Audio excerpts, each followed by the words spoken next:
Okay.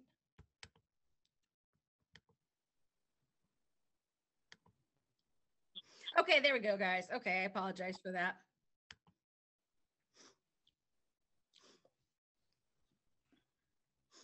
Okay. So бид нар эцэг эхчүүдэд зориулсан сургалт олгодог. Тэгэхээр хөгжлийн бэрхшээлтэй иргэдэд хэрхэн эцэг эхээр нь дамжуулж сургалт олгодог вэ гэхээр тэгэхээр та нар ямар хэлтэй вэ гэдгээс шалтгаалаад таны хэлэн дээр үндэслээд бид нар ямар нэгэн тусламжийг бас олгодог. IDA гэдэг нь болохоор эцэг эх зөвлөхүүдэд зориулсан хөгжлийн бэрхшээлтэй хүмүүсийн суурь боловсролын тухай хууль. So Family Resource Center helps you learn about your special education rights, understand IDEA. Our goal is to help you make informed decisions. Тэгэхээр IDEA гэдэг энэ товчсон үгийг би болохоор англиар нь хэлээ явчих. Монголоор болохоор эцэг их зөвлөхүүдэд зориулсан хөгжлийн бэрхшээлтэй иргэдэд суурь боловсрол олгох тухай хуулийн заалт юм шүү. Тэгэхээр энэ 6 төрлийн үндсэн заалт байдаг. Тэгэхээр энэ заалт нь болохоор Тэгэхээр энэ болохоор юу байдгийг гэхээр холбооны улсаас гаргасан хууль байгаа. Энэ мэдээж хөгжлийн бэрхшээлтэй иргэдэд зориулсан хууль. Тэгээд хөгжлийн бэрхшээлтэй иргэдэд үн төлбөргүй зохих олон нийтийн боловсролыг олгоход тусгайлан боловсруулсан хөтөлбөрийг ашиглан дэмжлэг тусалцаа өгөх тийм боломжийг олгосон хууль юм шүү. To ensure they have a free appropriate public education. Тэгэхээр энэ IDA гэдэг энэ хуульд болохоор юу агуулсан байдаг вэ гэхээр хүүхэд үн төлбөргүй олон нийтийн боловсролыг авах эрхтэй, зохистой хүүхдэд үнэлгээ хийлгүүлсэн байх ёстой. Хэр зэрэг бэрхшээлтэй вэ гэдгийг нь тусгайлсан хүүхдэд өөрт нь зориулсан боловсрол олгох хөтөлбөр хэрэгжүүлэх энэ IEP гэж нэрлэдэг. Мөн тийм хязгаарлагдмал тийм хүүхдэд хязгаарлагдмал тийм тусгаарлсан тийм орчинг аль болох багасгах. Тэгээд эцэг эхүүдэд шийдвэр гаргахад нь туслахад хамтарч оролцох ийм үндсэн шаардлагууд байдаг. The FAPE means the design is to meet the unique needs of each individual child. Тэгэхээр it's provided according to the written individualized plan, which is that IEP. And it applies to Тэгэхээр олон нийтийн боловсролыг үнэгүй хүүхдэд олгох, үнэгүй зохистой байдлаар олгох гэдэг энэ тэр хуулийн заалтны эхний хэсэгт байгаа энэ зүйл нь болохоор ямар учиртай юм бэ гэхлээр эцэг эхт ямар ч үн төлбөр төлөхгүй хүүхэд тусгай боловсрол эзэмшиж байгаа тохиолдолд хөгжлийн бэрхшээлтэй иргэд тусгай боловсрол эзэмшиж байгаа тохиолдолд ямар нэгэн төлбөр төлөхгүй шаардлага хангасан хүүхэд бүрийн онцлог тэр хэрэгцээг нь хангасан байх шаардлагатай. Тэгээд энэ тусгайлсан хөтөлбөрийг яг тэр заалтын хуулийн заалтын дагуу ашиглах. Тэгээд сургуулийн өмнөх наснаас 3 наснаас буюу 22 нас хүртэлх энэ наснд энэ хөтөлбөрийг хэрэгжүүлэх юм эрхтэй гэдэм. So the special education program must be designed for a student with special education. Тэгэхээр ерөнхий боловсролын сургуулийн хөтөлбөрт тусгай хэрэгцээтэй тийм сурагчид хамрагдахад зориулагдсан байх ёстой. Ерөнхий боловсролын сургууль өөрөө энэ хөгжлийн бэрхшээлтэй иргэдэд зориулагдсан тийм зориулагдсан байх тийм анги борчныг бүрдүүлэх ёстой. Тэгээд холбогдох үйлчлэгээ дэмжлэг хичээлээс гадуурх үйл ажиллагааг мөн багтаасан байх ёстой байдаг.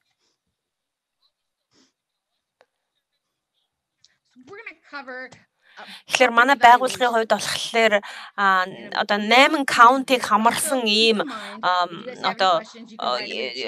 хөгжлийн бэрхшээлтэй иргэдийн бүхэл асуудлыг хариуцах тийм том байгууллага.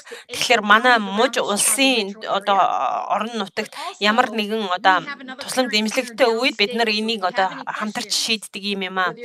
Тэгэхээр Тэгэхээр сурагчид тусгай боловсролын үйлчлэгээ үзүүлэхээс өмнө тухайн хүүхдийг үнэлж дараах зүйлүүдийг нь тодорхойлсон байдаг.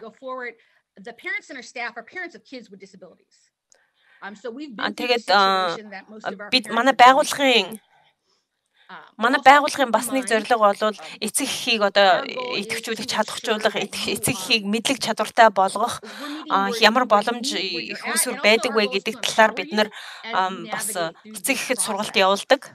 So I know I mentioned that because we're going through this pretty fast because we only have 45 minutes today, and I just want to make sure we're covering quite a few things and also have opportunity for you guys to ask any questions.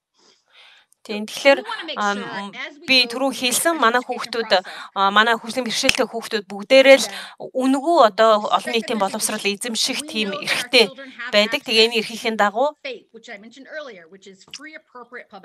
энэ эрхийн дагуу хүүхэд яг энэ IDA гэдэг нөгөө хөгжлийн бэрхшээлтэй иргэдэд эцэг эхүүдэд одоо ямар хууль вэ? IDA гэдэг энэ хууль байсан тийм ээ.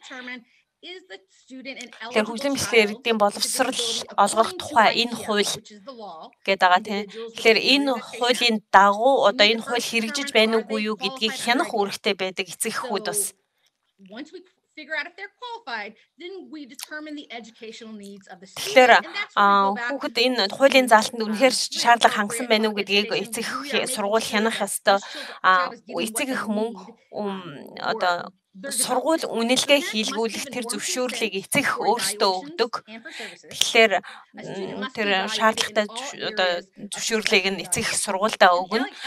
Сурагч хөгжлийн бэрхшээлтэй талбар одоо талбар бүрийг нь маш сайн одоо үнэлсэн байх ёстой. Тэгээ сурагч одоо үнэхээр хөгжлийн ямар талбар дээр хөгжлийн бэрхшээлтэй талбарууд нь ямар одоо сурах явцад нь нөлөөлж байгаа вэ гэдгийг нь бүрэн үнэлсэн байх ёстой.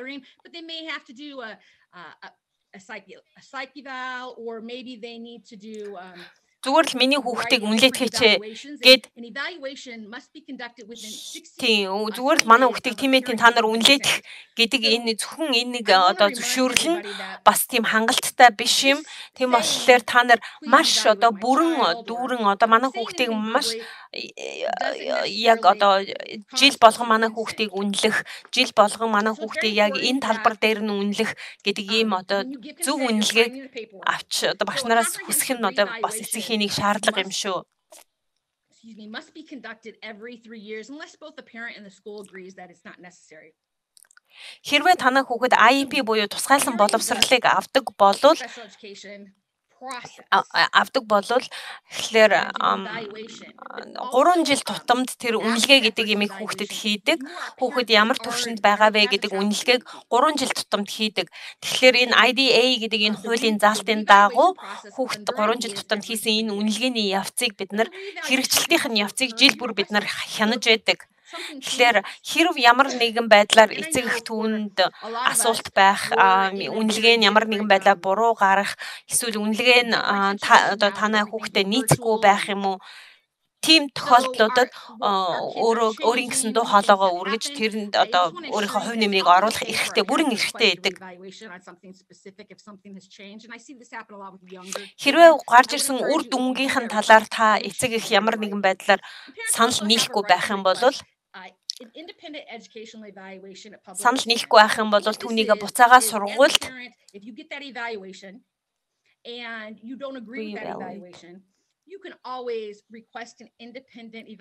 Тэгэхээр дахин үнэлгээг одоо дахин дараах тохиолдлуудад эцэг эх одоо хүсэж болдог.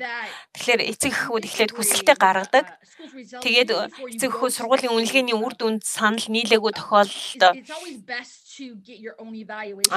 одоо төсвийнхэн зардлаар өөрсдийн сургуулийнхын зардлаар мөн ийм тусгай гаднаас тийм үнэлгээ хийдэг хүмүүсүүдийг авах эрхтэй байдаг.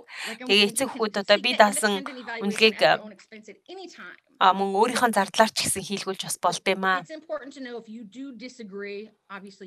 Тэгэхээр IP гэдэг байгаа тэр тусгайлсан боловсролын хөтөлбөр гэдэг энэ заалт нь болохоор энэ одоо энэ хөтөлбөр нь болохоор хөгжлийн бэрхшээлтэй хүүхд бүр зориулж боловсруулсан одоо хянаж бид нар эцэг эхүүд хянах тийм боломжтойгоор ядаж жил болгон хянах боломжтойгоор хийсэн ийм qualify as a child with disability. And we go through the process of evaluation.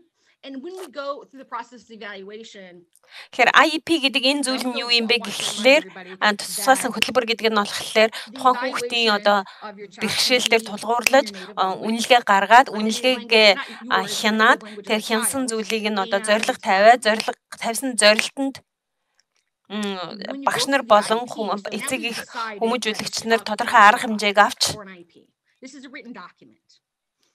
In this document, this document is going to be where your services тэгэхээр энэ бүлэг багш нар бүлэг одоо хүмүүсүүд бүрэлддэг тухайн хүүхдийн үнэлгээнийхэн дагуу тэгэхээр тэр үнэлгээний дагуу гарсан тэр бүлэг багш нар бүлэг хүмүүсүүд тухайн хүүхдийн жилийн одоо зорилгыг тодорхойлоод тэр зорилгынхаа дагуу хэрхэн хэрэгжүүлэх тэр хуулийн одоо бичиг баримтыг одоо тэр хуулийн бичиг баримтын дагуу одоо бүгэлдэг.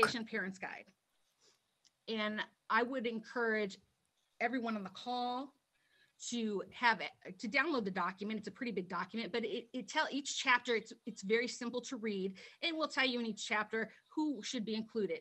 The one thing I do want to tell you once you go тэгэхээр чатан дээр танаа энэ илтгэлийг сонсож байгаа эцэг эхүүд хэлнэ үү? Танаа хүүхэд IEP-тэй хүүхэд үү? Эсвэл IEP буюу тусгайлсан боловсрол одоо хөтөлбөрт хамрагддаг хүүхэд үү? Эсвэл одоо арай өөр төрлийн одоо эцэг хүү гинэ. Тэгэхээр би түрүү нөгөө нэг хуулийн заалтын 6 заалт бүрийн талаар ингээд нэг нэгээр нь ярьж байна. Тэгэхээр IEP гэдэг энэ хөтөлбөр буюу тусгайлсан боловсрол олгох хөтөлбөр гэдэг энэ хөтөлбөр нь болохоор before we get to the IEP, if we find out our children qualify, then we have a domain meeting. Okay, so we have parent. Okay, so тэгэхээр IEP гэдэг энэ юм нь болохоор яг IEP-тэй хүүхдэд you're in the process of just getting an IEP, it's going to look a little different than if you have an IEP. Мөрддөг байдлаас арай өөрөөр ингээд бүглэгддэг цаас бичиг баримт нь my special education process. Энэ нь болохоор эхлээд domain meeting буюу суур одоо эхлүүлэх одоо суур эхлэлийг тавьдаг domain meeting дээр болохоор бид нар яг энэ хүүхдийн ямар талбарыг нь бид нар мэдэх юм бэ? Ямар талбар дээр илүү анхаарах юм бэ? Юуг нь үнэлэх юм бэ? Аль талыг нь үнэлэх юм бэ гэдэг тийм зорилго тавьдаг. That have children that already have IEPs. Тэгмүн энэ IEP-гийн хурлыг одоо хийж эхлэхээс өмнө 10 хоногийн өмнө whether you're new or not new is that IEP 10 хоногийн өмнө одоо эцэг эхэд мэдэгдэх хуудсыг өгдөг. Тэр мэдэгдэх хуудсан дээр бүлэг хүмүүсүүдийн жагсаалт байдаг. Хин энэ тим буюу энэ багт орсон бэ гэд. Тэгээ та түүнийг мөн хянах боломжтой. Манай хүүхдийг хянах одоо энэ бэрхшээлийг нь хянах одоо тэр явцад үнэлэх энэ явцад ямар хүмүүсүүд хамаарагдж байгаа юм бэ гэдгийг сайн шалгах хэрв энэ багт танаа одоо таны мэдэх таны санал болгож таны хүсэж байгаа тэр хүн байхгүй байх юм бол та сургууль руу утастаж хэлэх та тийм тэгэхээр зүгээр амаар хийснээр ямар нэгэн байдлаар бичгээр үлдээд би тэр хүнийг оролцуулмаар байна гэдэг ийм хүсэлтийг гаргах бас эрх байдаг. But if anything that you say verbally, I want to encourage you to put into writing. Тэгэхээр IEP-гийн энэ митингийн энэ уулзалтан дээр эцэг зөвхөн ганцаархнаа яваад бас хэрэггүй өөр туршлагатай, мэдлэгтэй ямар нэгэн одоо таны өмнөөс ямар нэгэн талбар дээр туршлагатай, таны хүүхдийн талаар мэдлэгтэй And that could be somebody that needs to take notes for you. It could be somebody that is also an expert with your child, because you, parent, are the expert of your child. You are the expert. You are the Окей. Тэгэхээр та 10 хоногийн өмнө сургууль танд явуулсан тэр мэдэгдэл дээрээ буцаагаад би энэ хүнийг авч очноо. IEP-гийнхаа уулзалтан дээр би энэ хүнийг авч очно гэдэг мэдэгдлийг тэр дор нь мэдэгдэх хэрэгтэй. To give notice to the school to let them know who's going to be at the meeting that you're bringing to the meeting as well. Тэгээд эцэг заавал одоо оролцох ёстой. IEP is the Individual Education Program. Тэгэхээр энд эцэгхийн бүглэх ёстой тийм бүглэх ёстой тийм одоо мэдүүлэг авах тийм хэсэг байдаг. Тэр хэсэг дээр эцэг заавал өөрийнхөө мэдгдлийг хэлэх ёстой. Тэгэхээр та энэ хүүхдийнхээ гаргаж байгаа сургалтын одоо явцад гаргаж байгаа энэ үнэлгээнд эцэг их маш чухал одоо нөлөөг үзүүлдэг. Тийм учраас эцэг хэлэх, үгээ хэлэх, өөрийнхөө санаа бодлыг илэрхийлэх тийм боломжийг ашиглах ёстой байдаг. Эцэг эхэд мөн өөрийн гэсэн эрх байдаг энэ хуулийн заалтыг хэрэгжүүлж байгаа тохиолдолд. And parents have a right to request that interpreter serve no other role in that IEP meeting. Individual Education Program буюу IEP гэж нэрлэдэг байгаа энэ тусгайлсан боловсрол гэдэг маань болохоор хамгийн одоо чухал үг нь болохоор individualized буюу тусгайлсан гэсэн энэ үг нь маш их чухал үг байдаг. Тэгэхээр сургалтын хөтөлбөрийг хаана хэрэгжүүлэхийг харгалзаж үзэхгүйгээр одоо хөтөлбөр нь хаана хэрэгжих вэ гэдгээ сүүл харгалзан сургалтын хөтөлбөрийг нь бол хийх ёстой. Энэ бол заавал энэ тэнд гэсэн тийм тодорхой байрлалгүйгээр энэ хөтөлбөрийг хэрэгжүүлэх ёстой. Тэгэхээр хөтөлбөрийг хамгийн ихэнд тавьдаг тэр тухайн хүүхдийн одоо бэрхшээлтээр тулгуурлан. Хоёрдугаарх нь болохоор хаана хийх вэ гэдэг. Хаана одоо энийг That's the priority. The placement is second. It's very important as parents. I noticed we have хэрвээ яг чатн дээр English learner буюу англи хэл сурж байгаа гэсэн ийм асуулт тавьсан байна. Let me mention that and then I'll go to the IEP. Someone in our comments mentioned it's Тэгэхээр хоёрдугаарх нь болохоор хаана гэдэг нь болохоор тэр англи хэл сурж байгаа гэдэг энэ оюутан гэдэг энэ одоо юу байж болох юм. Which is correct. Thank you, Barbara. Which is correct. So it's important that you know that as well, and also keep in mind that the placement. We're talking about the program is first. So we have the people at the IEP meeting. We're working on the plan. Program is first, placement is second. So often we get parents that хэрвээ та өөрийнхөө хүүхдийг энэ сургуульд би өгөхгүй ч гэдэг юм уу, манай хүүхдийн сургууль тохиромжгүй ч гэдэг юм уу. Even though a school may be appropriate for the children that are there, it may not be appropriate. Гэсэн ийм сонголт бас байдаг. Мөн эдгээр үйлчилгээнүүдийг сургуулаас өгж байгаа эдгээр энэ хуулийн дагуу үзүүлж байгаа энэ үйлчилгээг хэн миний хүүхдэд одоо үзүүлэх юм бэ? Хэн энийг ингэж олгох юм бэ? Гэтэхлээр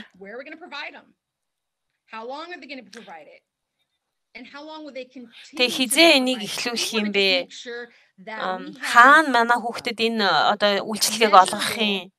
Хэр хэмжээгээр олгох юм? Гэт ийм асуудлууд гарч ирдэг. So the parents and the students also need to be involved with the development and revision. So remember that we're going to, by law, the IEP must be renewed every year. Тэгэхээр it has to have measurable goals. They need to be meaningful. And it's important that Тэгэхээр IEP гэдэг энэ хөтөлбөр дээр болохоор жил болгон шинээр ийм зорилтуудыг тавьдаг. Хүүхдэд зориулсан зорилтуудыг. Тэгэхээр энэ зорилт хүүхдүүд өсөж торнохын хэмжээгээр зорилтууд байнга өөрчлөгдөж байдаг. Тэгэхээр жил болгон өөрчлөгдөж байгаа энэ зорилтуудыг байнга өөрчилж, шинчилж байх ёстой байдаг. Тэгэхээр жил бүр тодорхой одоо тийм хэмжигдэхүйц зорилгоодыг тавих ёстой. I will also say that the school can deny it. But if you have goals and you feel like the child is growing and changing, it's very realistic that тэгээ та хүүхдтэй яагаад энэ IEP гэдэг энэ хүсэлт програмыг одоо хөтөлбөрийг хэрэгжүүлэхийг хүсэж байгаагаа та бичиж болно. Бичгийн хэлбэрээр So the IP must have the strengths of the child, the parent's concern. So the parent's concern, the results of the initial evaluation or the most recent reevaluation, the academic development and functional needs of the child. And I will say this with these reevaluations, especially right now, I know they're recording this, but I одоо хүүхдээ дахин одоо үнэлэх тийм тохиолдол байдаг. Тэгэхээр тэр хүүхдийнхээ одоо we're all doing a lot of new things. So those reevaluations, I want to make sure you guys remember that those reevaluations that Тэгэхээр re-evaluation буюу одоо дахин үнэлгээ хийх гэдэг чинь тийм. Тэгэхээр дахин үнэлгээ хийх энэ явцыг 3 жил тутамд хийдэг. Тэгээд хэрвээ дахин үнэлгээ хийж байгаа сургуулиас тийм хүсэлт гаргасан тохиолдолд юуг нь яг дахин үнэлж байгаа юм бэ гэдгийг нь эцэг их маш сайн сонсож харах хэрэгтэй. Тэгэхээр энэ харилцааны төхөөрөмжийг хэрэгжилж байгаа хүүхдүүд байдаг. Манай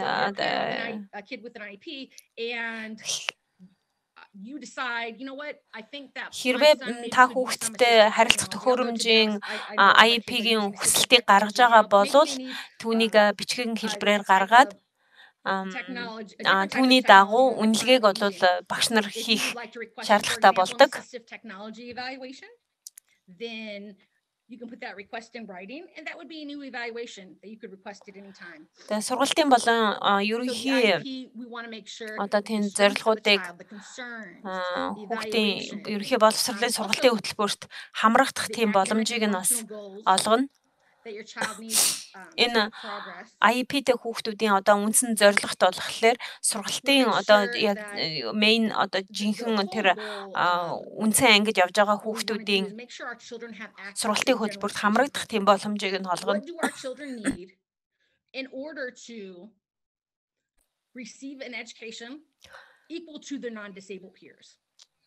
So what services and accommodations they need in order to be in that class. Хүүхдийг ерөнхий боловсролын сургуулийн хөтөлбөрт хамруулах ахил дэвшил гарах боломжийг нь олгодог байх ёстой. Хүүхдийн бэрхшээлээс үүдэлтэй боловсролын хэрэгцээг бас хангах ёстой. Тэгэхээр би чатан дээр байгаа зарим асуултуудад хариулъя. So Bertha says, let's go back a little bit. Hold on. I know someone had a concern with epilepsy. Let's see. Okay. So someone asked, is a 504 considered for special education epilepsy specifically speaking? So absolutely, when we're talking about special education, we're specifically talking about IDEA today. But when we're talking about special education, that includes Section 504. So Section 504 гэж юм хөтөлбөр байдаг. Энэ 504 гэдэг энэ хөтөлбөр нь болохоор хүүхдэд тусгай хэрэгцээ тусгай хэрэгцээ хэрхэн хэрэгжүүлэх талаар авдаг ийм арга хэмжээнүүд байгаа. And you will find that some schools use the same documents, but it doesn't have exactly the same teeth. But what we're finding Тэгэхээр 504 гэсэн хөтөлбөртэй хүүхдүүд одоо ямар нэгэн traditionally, like if I have a child that has maybe Тэгэхээр энэ хөтөлбөрийг болохоор хэрвээ танаа хүүхэд сургалтын үед ямар нэгэн саад бэрхшээлгүй эрүүл мэндийн хувьд одоо ямар нэгэн диабеттэй сахарын өвчтөй ч юм уу эсвэл ямар нэгэн зүйл дээрээ дутмаг байх юм бол 504 гэсэн ийм одоо хөтөлбөрийг бас давхар хэрэгжүүлдэг юм аа. Or if maybe all I need is nursing services, you may find that.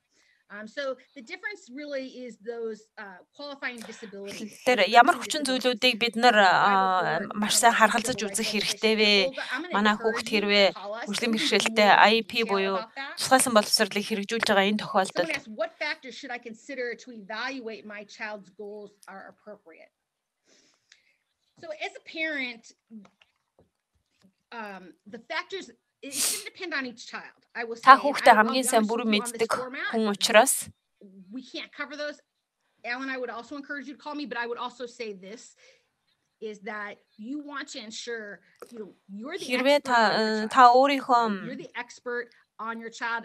I always would encourage you, your children at some point have got medical evaluations. I would encourage you to look at those evaluations. Also, if you haven't looked at the school's evaluation, look at those evaluations. Тэгэхээр танай хүүхэд та өөрийнхөө хүүхдийг хамгийн сайн мэддэг. Та хүүхдийнхээ эрүүл мэндийн болон багш нарын гаргасан дүгнэлтүүдийг хооронд нь харьцуулаад тэр өгч байгаа сургалт тэр тусгайлсан боловсролын хөтөлбөр нь танай хүүхдийн одоо тэр сургалт сурах орчныг үнэхээр хангаж байна уугүй юу гэдгийг нь та харьцуулж үзнэ. Харьцуулж үзээд энэ нь үнэхээр танай хүүхдэд одоо хангалттай сурах боломж нөхцөлийг олгох тэр зорилтыг биелүүлэхэд хангагдах тийм хүчин зүйлүүд мөн үгүй юу гэдгийг та харьцуулж үзэж бас болно. Хэрвээ та ямар нэгэн байдлаар одоо сэтгэл дундуур танд ямар нэгэн одоо зүйл хангагдаагүй мэт тийм байх юм бол та үргэлж дав заалдах тийм эрхтэй байдаг. So I will say should they by idea өнгөрсөн жилүүдэд болохоор энэ IP-г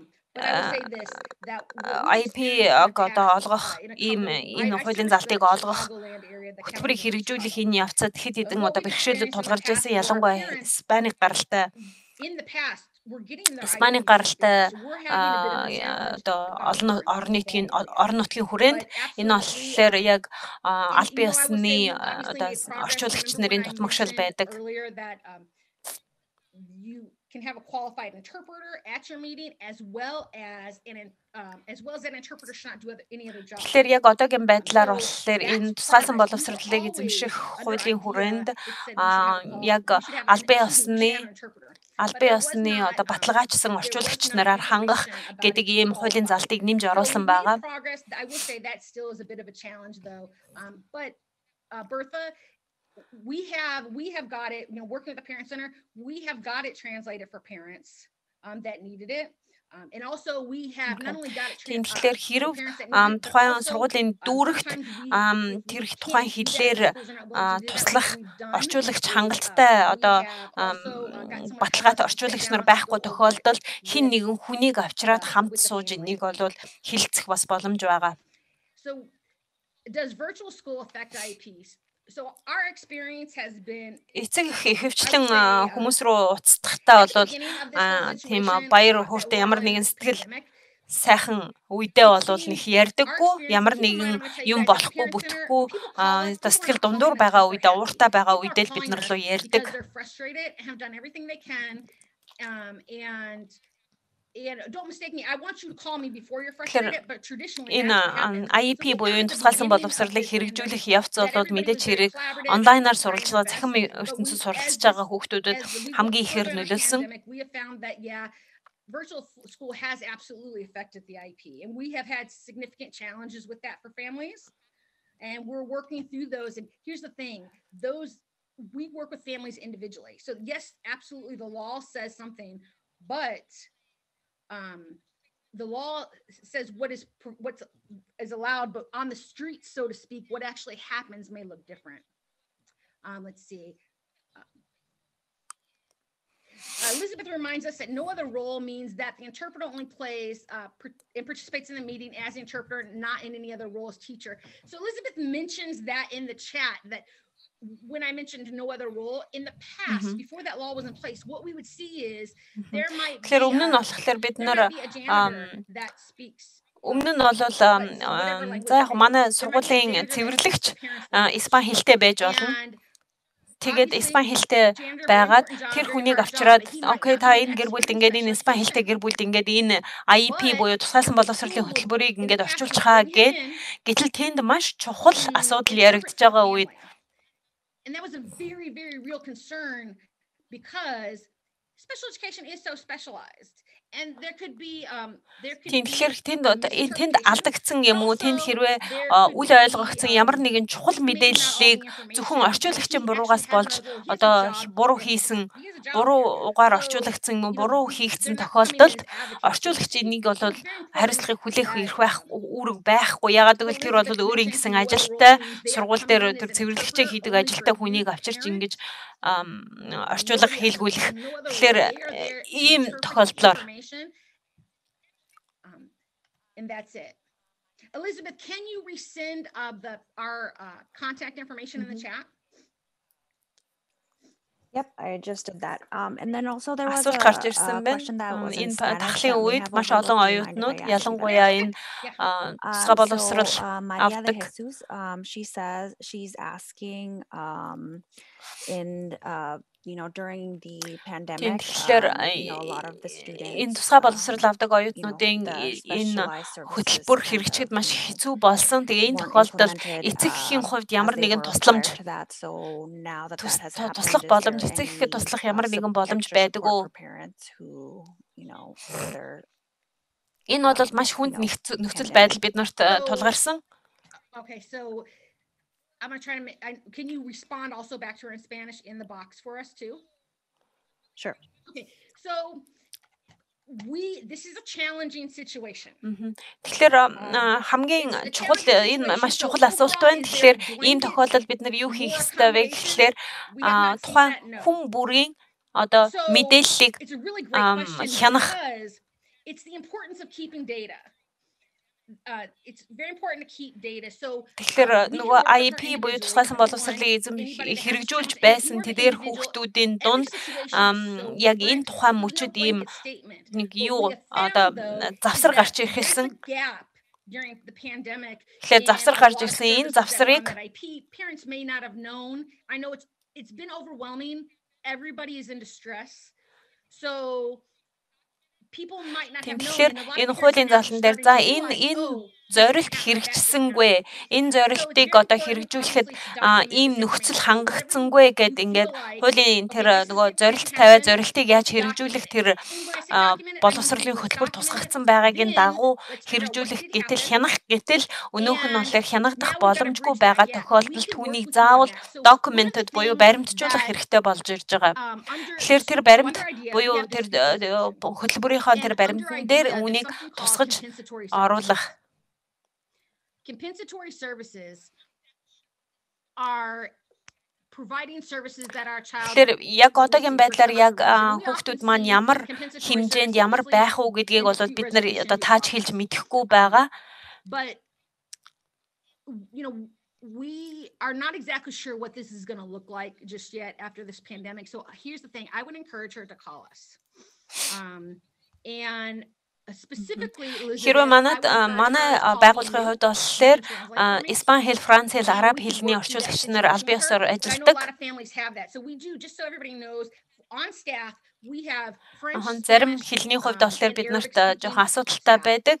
Гэвч бид нарын зорилго бол аль болох олон хэллэр яг тусгай нөгөө бүртгэгдсэн шаардлага хангасан орчуулагч нараар хангахыг бид нар хичээдэг. Ямар ч хэлээр ярьсан байдаг байсан. Тэгэхээр энэ нь болохоор ямар ч хэлээр та ярьдаг байсан бид нарын зорилго бол та энэ өөрийнхөө хэрэгцээтэй тусламжийг үйлчлэгийг авах тэр боломжийг хангах гэдэг ийм зорилготой юм шүү. Our goal is to help you navigate that, but also we have. Тэгэхээр би танд үнийг маш сайнаар ойлгуулах гэсэн юм. Та зөвхөн хэлнийхээ бэрхшээлээс болоод энэ үйлчлэгийг авах боломжгүй байна гэдэг ийм сэтгэл битий төрүүлээрэй. Already be resources out there in the language that you need that we just need to get to you. So I just want you to keep that in mind. So Elizabeth, are you able to just kind of give her the brief on that, but also have her call us? Yeah. Мантин танай байгууллага ямар нэгэн мэргэжлийн сургалт үйлчилгээнүүдийг явуулдаг уу гэдгсэн чинь тийм ээ бид нар явуулдаг. Тэгээд бид нар миний имэйлийг чатн дээр тавьчих. Тэгээд би Yes, we do.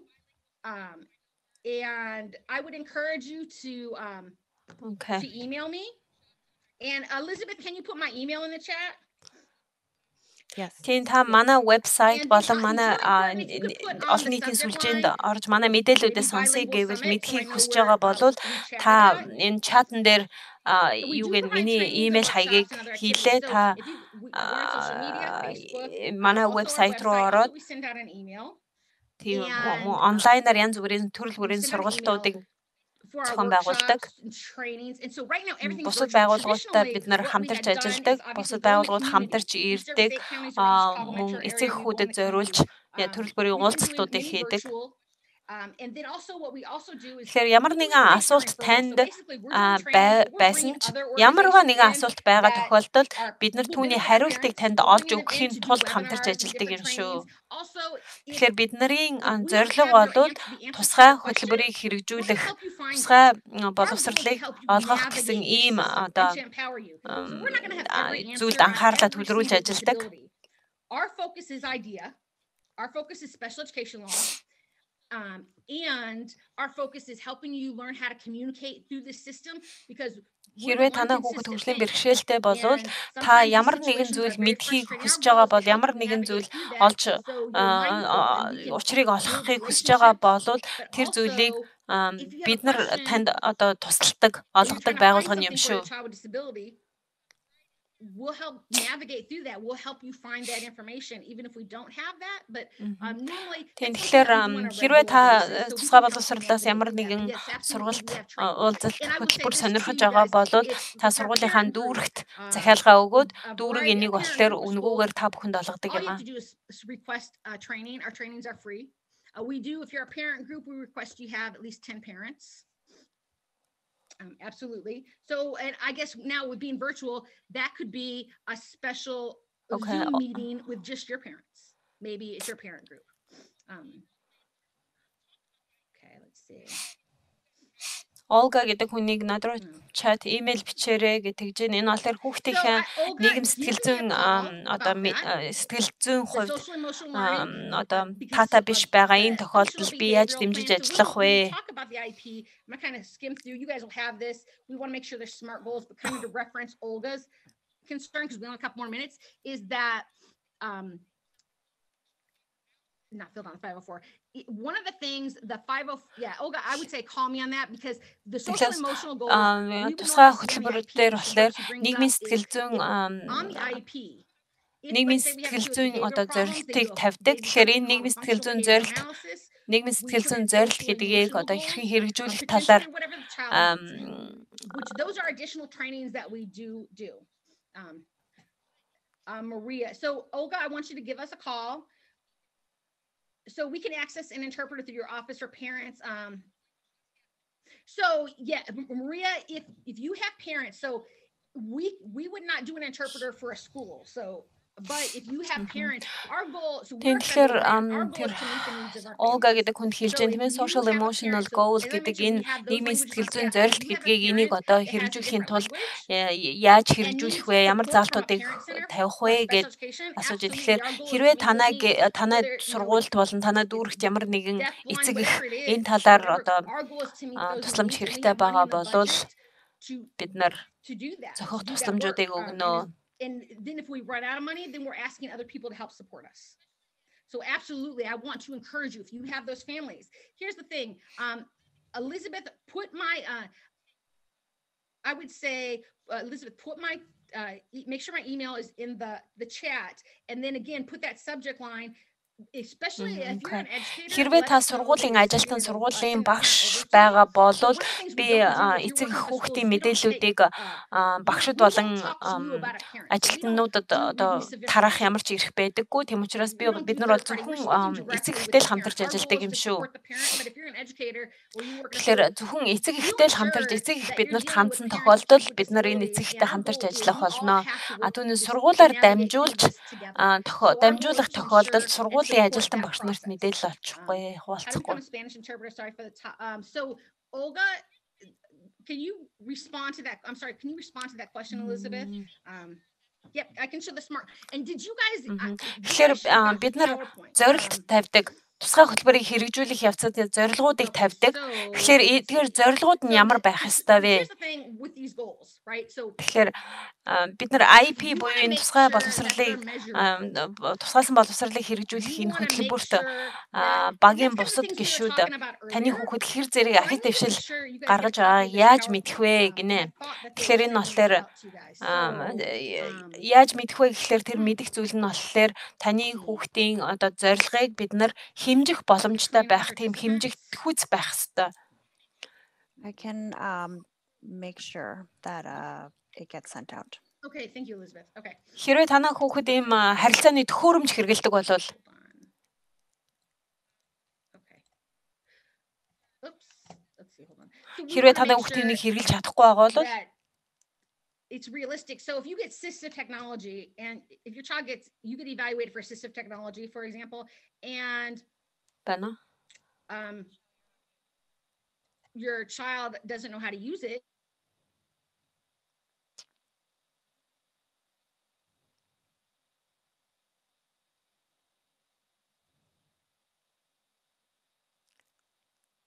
Michelle, you're on mute.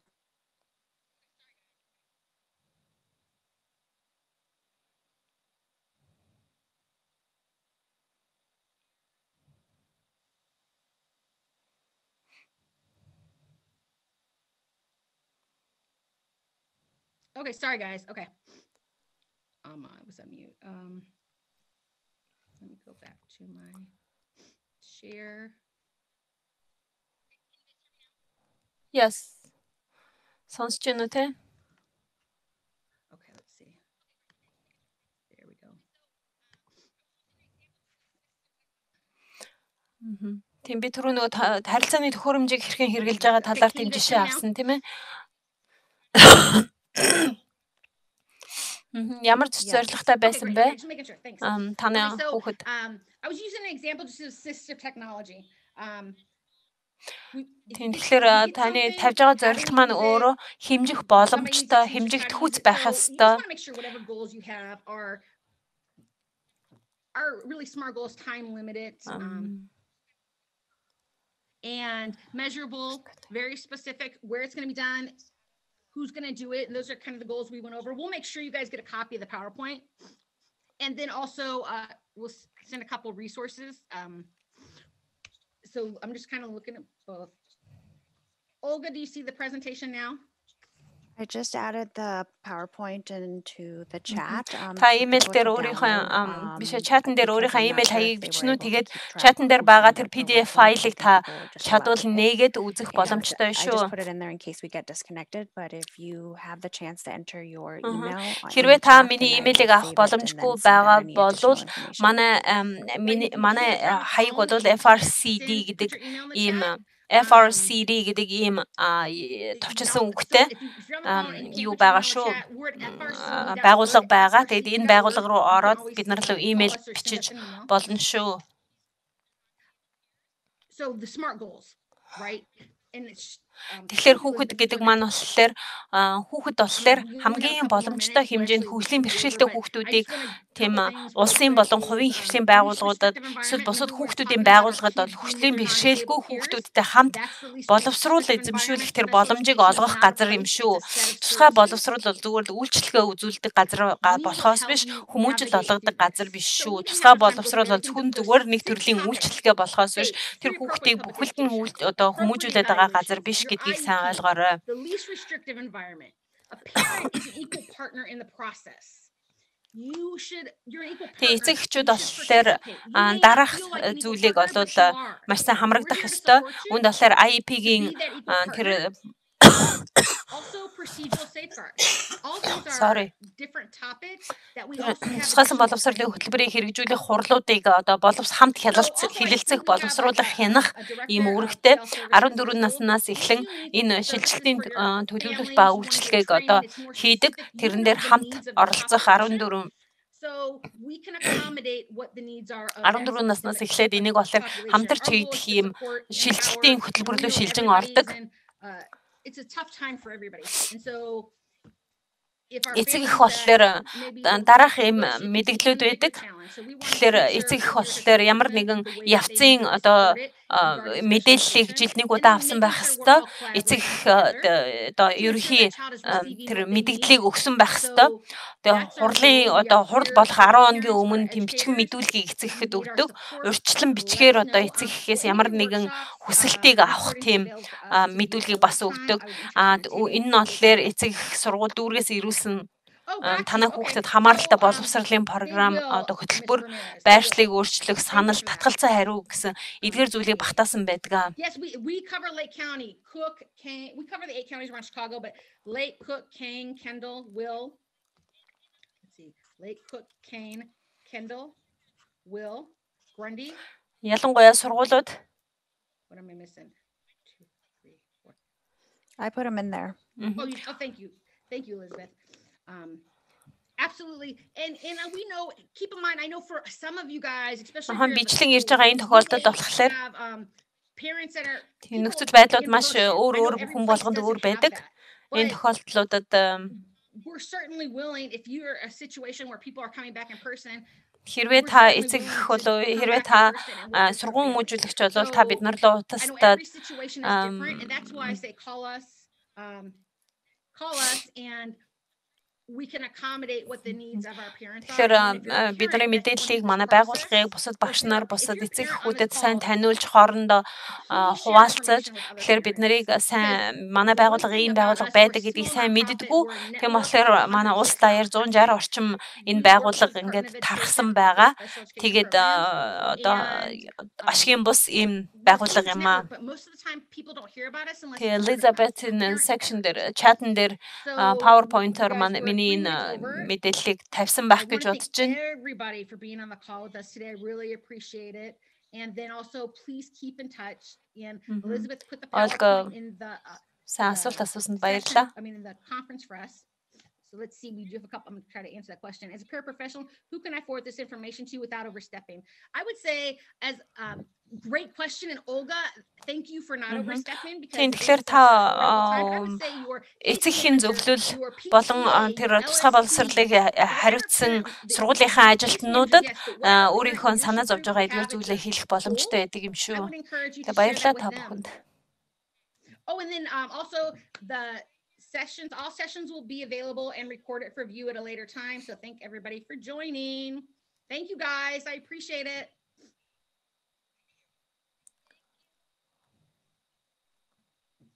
Okay, let's see. Do we get the survey here for showing? No. Thank you so much. Баярлалаа. Let's see. Thank you. Thank you. Thank you. Thank you so much. Thank you guys. I appreciate it. Keep in touch.